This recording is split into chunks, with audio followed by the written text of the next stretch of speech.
So, nagsimula na naman ang pasukan, mga friend. Siguro naman habang pinapanood nyo to ngayon is nag-start na rin yung pasukan nyo. Well, syempre, habang wala pasukan ay nag-collecta ako ng mga videos, mga friend. Oh my God, alam nyo naman na alam ko na gusto nyo yung mga vlogs, mga friend. Kaya, don't worry, I have one for you guys. Hindi dapat ako mag-record nito, pero I decided na mag-record na lang ako. Kuha-kuha na lang ako ng mga clips para just in case, diba? Just in case na gusto ko mag-upload ng vlog is meron na ako mapapag-compile na video. Marami nga akong ginawa ng bakasyon, mga friend. Ni-record ko yung mga yun, guys. Kahit mga konting clips lang. And I want you guys to be part of it. Kaya that is why I am showing you this. Ang una-una ipapayata ko sa inyo is yung pumunta kami sa Olongapo. Ito, ang ginawa ko dito, nag-aral ako mag-gitara, guys. Dati, I tried learning guitar pero saglit-saglit lang, patry-try lang, tapos wala na. You know, nag-try lang ako ng chord, nalaman ko ang hirap, tinigilan ko na. Nag-stick lang ako sa ukulele, this thing. You know, yung ipapakita ko sa inyong clip, dapat yung buong araw na yun, magbablog ako nun tas i-upload ko. Pero hindi ko nagawa. Alam niyo kung bakit? Kasi, yung mga clips ko dun, puro nagkikitara lang, mga friend. Oh my God, dapat yung content na yun, learning guitar in just one day. Oh, dapat ganun yun, mga friend. Pero, hindi ko na lang tinuloy. Kasi ang pangit. Yung mga clips ko doon, puro nakaganon lang ako sa gitara. Pero meron pa rin ako nakuhang clips. And I will show you this one. So, sa video nga pala na to is mag-aaral tayo ng gitara in just one day. I have a feeling nakakaya ko to kasi, you know, meron akong experience sa pag-play ng ukulele. Ayun talaga yung musical instrument ko, mga friend, ukulele. And now, gusto ko naman i-try. Uy, ingay naman ng aso. Ginger. Say hi to the vlog. Ngayon, gusto ko naman i-try yung gitara para mayroon akong isa pang instrument na matututunan. Para mas mahirap yung gitara kasi 6 yung strings nun and mas malaki siya sa ukulele. Nasanay ako sa maliit lang. Siyempre, ukulele maliit lang yun, mga friend. Tas 4 lang na strings. Yung gitara, tingnan mo. Etong gitara natin, mga friend. Ito nga pa pala si Apa. Putik na pa niya. This is my guitar. Bagong bili lang to, second hand, and ang ganda. Magpa-practice lang naman ako, mga friend. Alam nyo guys, parang gusto ko rin bumili ng electric guitar. Kaso nga lang, paano ako mag-electric guitar kung hindi naman ako marunong mag-gitara? Tara, gamitin na natin. Dati kasi tinatamad ako Ang hirap masyado ng chords. Alam mo yun, tapos kapag magko-chords ka, siguro naman marami dito nakaka-relate sa mga nag-aaral mag-gitara. Kapag magko-chords ka, masakit sa daliri. Tapos kapag magpapalit na, syempre i-stop mo yung strumming mo. Para lang magpalit ng chords. Parang ang complicated. Pero ngayon, it's about to change. Gusto ko nang baguhin yun, guys. Mag-aaralan ko na talaga yung gitara. Dapat makabuo na ako ng isang buong song dito, mga friend. Kaya ayun yung goal ko. Sa araw na to, wala naman akong gagawin. Kaya ipopokus ko lang to sa pag-aaral mag-gitara, mga friend. Meron akong pinapractice ngayon. Yung I'm just a little bit caught in the middle line. Ayun yung the first song na aralin ko sa gitara. Pag yun nagawa ko, try ko naman yung ibang songs. Kaso nga lang, nahirapan ako mag-change ng chords na mabilisan. Hindi katulad sa ukulele. Madali lang kasi sa ukulele, maliit lang. Tas 4 lang string. Ito, 1, 2, 3, 4, 5, 6. Yeah, nakailang trial and error ako dyan, obviously. Pero at least, nagkakaroon naman ako ng mga progress, mga friend. Next update, medyo nagigets ko na. Nagigets ko na yung gitara, hindi yung boses ko. Kaya wag nyo pansinin yung boses ko, pansinin nyo lang yung gitara. I'm just a little bit caught in the middle. Life is a maze, and love is a riddle. I don't know where to go. I'm doing so alone, I try. I don't know why. Di ba ganun lang? Nakabisado ko na kasi yung pattern ng pag-change ng chords Nagkakaroon ako ng muscle memory. Next nun, buong kanta na. Kaso, ewan ko kung pwede ko i-play yung buong kanta kasi baka makapiright tayo. Ang bilis lang pala, oh my God. Siguro dahil meron akong experience sa ukulele, may idea na ako sa pag-i-strum, tapos tsaka sa pag-change ng chord. Slow it down, make it stop, or else my heart is going to pop, cause it's too much, yeah, it's a lot to be something I'm not. I'm a fool out of love, cause I just can't get enough. Basta ganun, pumipiyok yung gitara, guys. Basta konting practice pa, hindi napipiyok yung gitara. Napapansin nyo, pumipiyok yung parang namamali-mali yung tono.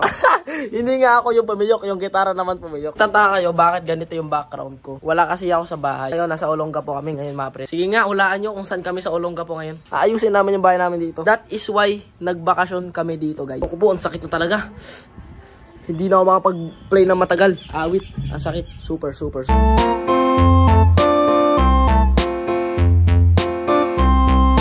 Ang sakit na! Tinan mo, magpo-purple na to mga friend. I mean, parang kinukurot na matagal. Parang pag kurutin mo to na matagal, ang sakit. Okay, mamaya na lang ulit ako mag-practice. Masakit na yung daliri ko. O tapos mamaya okay na, hindi na masakit. Umulit na naman ako. Nag-practice ulit ako guys. Ito nga pala yung compilation ng mga pagkakamali ko mga friend. Ang dami kong mali doon. Grabe. Pero muntik ko nang mabuo yung song.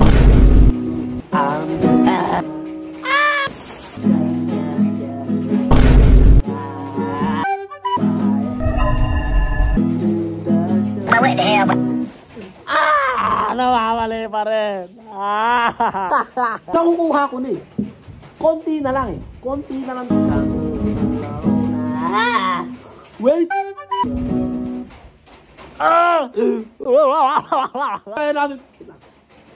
We are pro. Wait lang.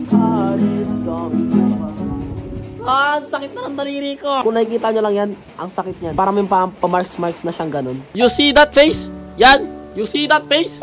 Ayan yung face ng someone na kanina pang paulit-ulit kinakanta yung The Show by Lenka, mga friend. Oh my gulay. Oh, sobrang sakit na ng kamay niyang person na yan. Yung person na yan, sobrang sakit na ng daliri, kakapalit-palit ng chords, pero hindi pa rin tumitigil kasi gusto niya makabuo ng kanta bago maggabi. Hindi yan makakatulog. Hindi yan makakatulog hanggat hindi yan matapos yung kanta. Guys, nakita na ba kayo ng saging na may buto? May buto yan, guys. Ay no, buto yan, guys, buto. Ang hirap nga lang kainin. Hindi ko na kaya yung buto. Hindi tuloy dire-diretso. Nalunok ko. Nalunok ko. Di pa rin nauubos. Di pa rin nauubos. What the flip? Yun, wala na. Ang dami pa oh. What the flip? Ano to? Shooter na ata. So, dumating na nga ang araw kung kailan uuwi na kami, guys. Alis na kami ng Olongapo. Pero syempre, bago kami umuwi, dadaanan namin yung friend ko na si Jamie. Alam nyo ba guys, 4 years ko ng friend yun online. Tapos never pa kami nagkita sa personal. Wala pa akong 100k subscribers sa YouTube. Parang puro TikTok pa lang ako noon. Friend ko na yun mga friend eh. Oh my god. Guys, mamimit natin si Jay. What the flip? Ares, ano saan mamimit natin si Jay? Okay. Oh my gosh. Let's go. Alam mo pa nga, matagal ko na friend yun online. And kasama rin siya sa role players. Kaso hindi siya nakakasama sa mga meetup. And ngayon, nagbakasyon kami dito sa Olongapo. Sakto, malapit siya dito. Kaya, ayun, dadaanan namin siya. Oh my God, mga friend. Ayun o. Yes! 7 minutes na lang, nandun na kami. And I'm so excited na medyo kinakabahan. Kasi, you know, ngayon, first time ko lang makikita si Jay in person. Alam, kinakabahan na ako. Alam, kinakabahan na ako, guys. Napaka-rare nito, guys. This is so very rare. You know? Ay, dito na kami. Wait lang, dito na kami sa, subdivision nila, mga friends. Ano sabi, mga friends? Makikita mo na si Jay. Friends. Makikita mo na si Jay. Ginger. Ano naman yan? Hindi excited si Ginger. Hindi niya kasi kilala si Jay, guys. Wait lang, nandyan na. Hoy, Jay! Jay! Oh my gosh! What the flip, Jay? Eh, picture tayo, picture. What's up? Ano masabi mo, bro? Hello. Oh my gosh. Nanginginig. Nanginginig, patingin. I can't believe this. Ano ba kanina? Kinakabahan pa ako nun. Ako rin, hindi ko nga alam doon pala kayo sa plaza. Ito na si BTS Cute Gaming. Finally Flammable Fire Meets BTS Cute Gaming. Pumunta kami sa train. Oh my God, mga friend. Diba dito? Oh, flip. Weh, Yung kotse nyo. kita mo yun. Kita mo yung kotse namin. Nasa? Ayun. Ayun yung kotse. Ayun. Nakikinig. Ano may bundok? May parang building dun sa taas. Oh. There's a building up there. Guys, ito. Bigyan ni Zayo. Panis! Pinakaunang birthday gift ko. Kasi magbe-birthday na ako. Yes, happy birthday. Yeah, pagkatapos namin magkwentuhan doon sa taas, wala na, umuwi na ako guys. Oh no. So, sayang eh. Bitin nga meet up namin guys. Mas maganda kapag next time, gala na talaga mga friend sa mall. Sobrang biglaan lang talaga yung meet up namin. Parang hindi masyadong planado. Nalaman lang namin na, ay, malapit pala siya dito. Sige, daanan na lang namin si Jay. Kaya, ayun yung nangyari. Saglitan lang talaga kami nagkita mga friend. Parang 10 minutes na ata kami nagkita doon sa taas. Tapos bumaba na ako kasi sinachat na ako ni mama eh. Ano pa naman yan? At ito na nga. Pagkatapos pala nun mga friend is yung birthday ko na guys. Nag-training muna ako ng swimming. And pagkatapos nun is kumain na kami sa restaurant na lumalutang sa water. Diretso na pala tayo doon. Why?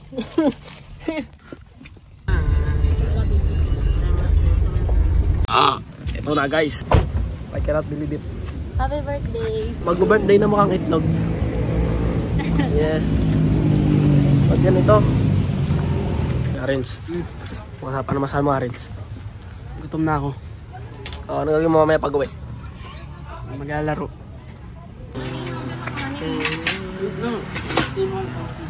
Hindi ko kayo halo.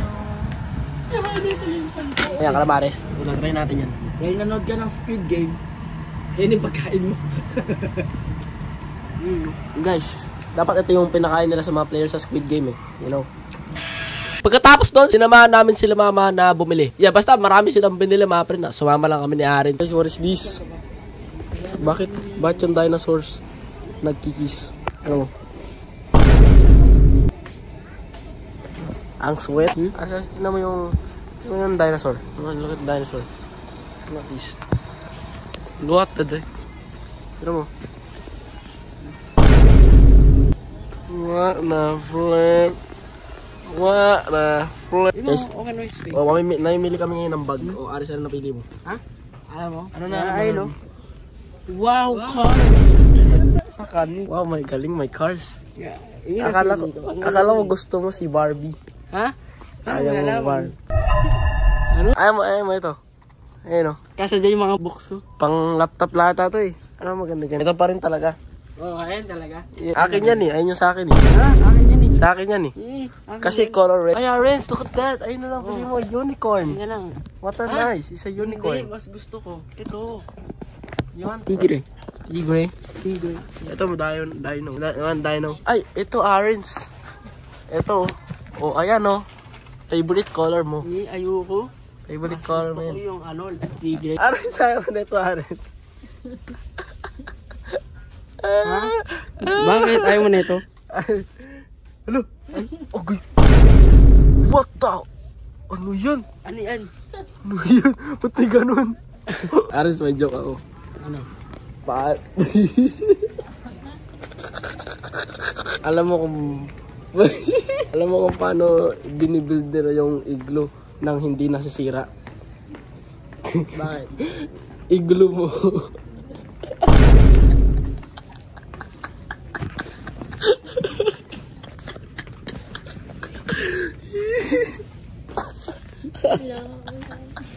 Yeah, syempre, pagkatapos nun, back to normal life na, you know, record, inaantay na magkaroon na ng pasukan, mga friend. Tapos, biglang may parcel na dumating. Guys, dumating na! Yung gift ni Liam sa akin, guys. Oy, shoutout nga pala kay Liam dyan. Thank you sa gift. Oh my God, i-unbox natin to ngayon. I-unbox natin to. I'm so excited! I'm so excited! Oh! Unang laman! Oy! Si Kazuha! Oh my God, mga pre, si Kazuha, favorite character ko yan sa Genshin. Is this oh my, mousepad ba to? Wow!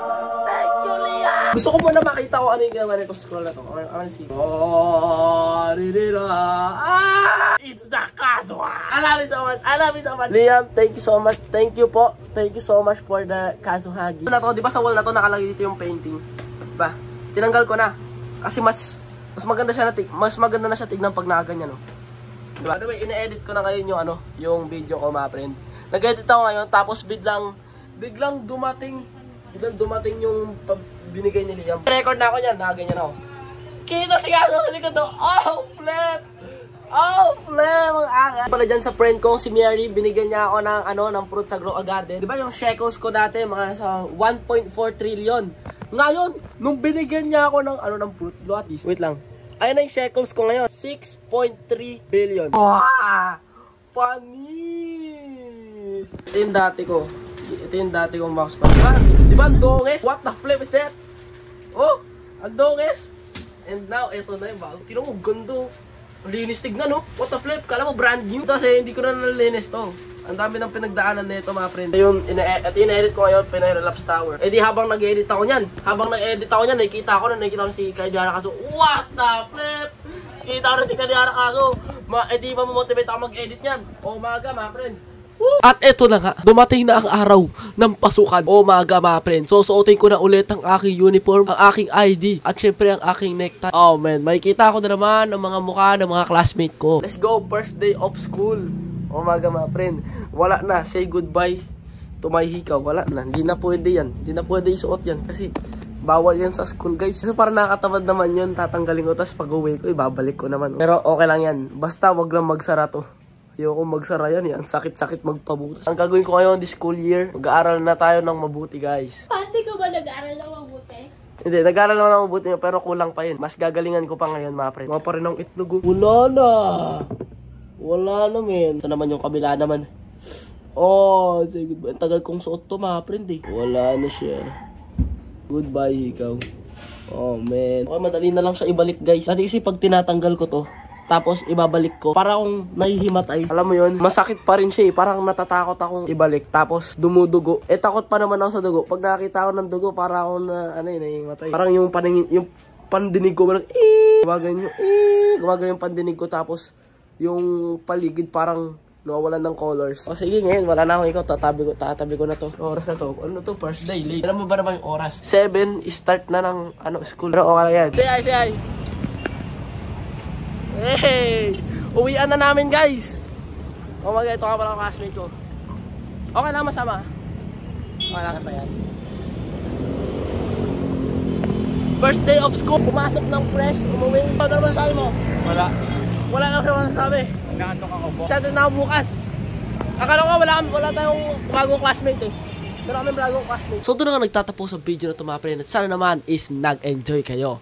At syempre gusto ko rin malaman ko rin mga pinagagawa nyo dyan sa bakasyon. Kaya mag-comment lang kayo dyan sa comment section, mga friend, kung ano yung mga kalokohan at saka masasayang mga experience na nagawa nyo nung bakasyon, mga friend. So yeah, maraming salamat pala sa panonood ng video na to. And I hope you enjoy. Don't forget to like and subscribe. Click the notification bell para ma-notify kayo kung may bago akong video.